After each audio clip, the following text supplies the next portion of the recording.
Ndugu zanguni, karibuni sana.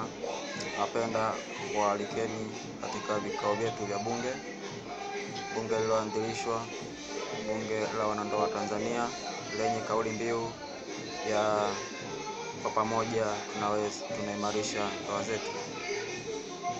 Ndugu zanguni, kwa ufupi, bunge hili limeanzishwa kwa ajili moja. Bunge hili limeanzishwa kwa ajili ya kuweza kusaidia wanandoa wengi kuepukana na kuchukua maamuzi magumu katika masuala mazima ya migogoro ndani ya ndoa zao. Wanandoa wenzangu, nahisi hiki ni kitu ambacho sio cha ajabu.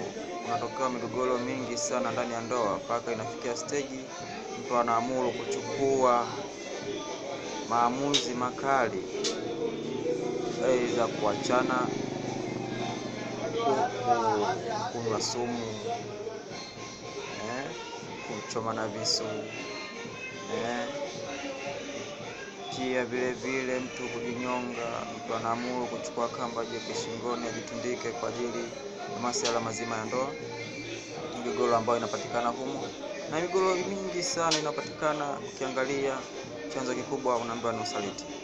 Hivyo sasa, Mheshimiwa ambaye ni spika wa bunge hili, Jakaya Kazungu Bakari, ameamua kwamba wanandoa wote waweze kukutana na kujadiliana juu ya masuala mazima ya migogoro inayowapata ndani ya ndoa zao, iwe nje. Kiongea nje na maanisha aidha kwa jirani, ndugu, rafiki. Tuweze kukutana ili kuweza kuidiscuss. Unajua, siku zote unapohifadhi kitu kwenye moyo bila kumshirikisha mwenzako, basi ndio pale unapoweza kuchukua maamuzi magumu.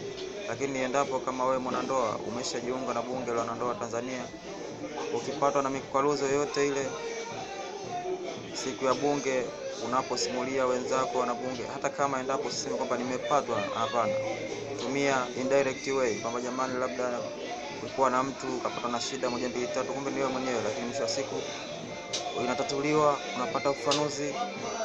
Maamuzi ambayo labda ungeachukua wewe ukiwa mwenyewe unaahirisha, unaamua kuchukua ushauri ambao umepewa na wenzako wanandoa Tanzania, wenzako wanandoa ambao wameshiriki katika bunge letu tukufu la wanandoa Tanzania. Bunge hili limeanzishwa si muda mrefu, lakini pia vile tunaelekea katika uzinduzi mkubwa utakaotikisa nchi, utakaotikisa mkoa ambao utakuwepo kwa mkoa wa Tanga,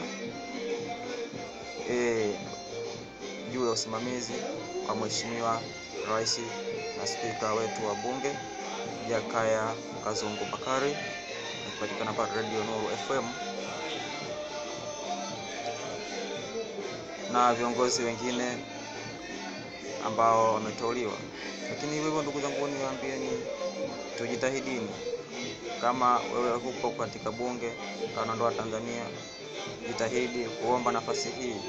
Nafasi bado zipo, kila mtu bado anahitaji nafasi hii, lakini nafasi bado zipo. Kwa hiyo ni wewe tu mwenyewe, jitahidi ufike mahali husika. Tumia simu kwa nambari, endapo kama unataka kujiunga na bunge la wanandoa Tanzania. Fuatilia WhatsApp zetu, au kama maelekezo zaidi unaweza kunipigia simu nikakupa namba ya Mheshimiwa Rais, ambayo namba yangu ya simu ni 0714642369. Nikirudia tena, namba yangu ya simu ni 0714642369. Ukinipigia moja kwa moja nitaweza kukuunganisha na Mheshimiwa Rais aweze kupunga katika bunge letu tukufu la wanandoa Tanzania, lenye kauli mbiu ya kwa pamoja tunaimarisha ndoa zetu. Hivyo yote kwa yote, ninawashukuruni kwa usikivu. Lakini ukiwa ndani ya video hii, usisahau kusubscribe na kucomment na kushare vile, ili uweze kupata picha nyingi ambazo nitakuwa naziachia, aidha zinazohusiana na bunge letu la Tanzania na zinginezo. Asanteni sana.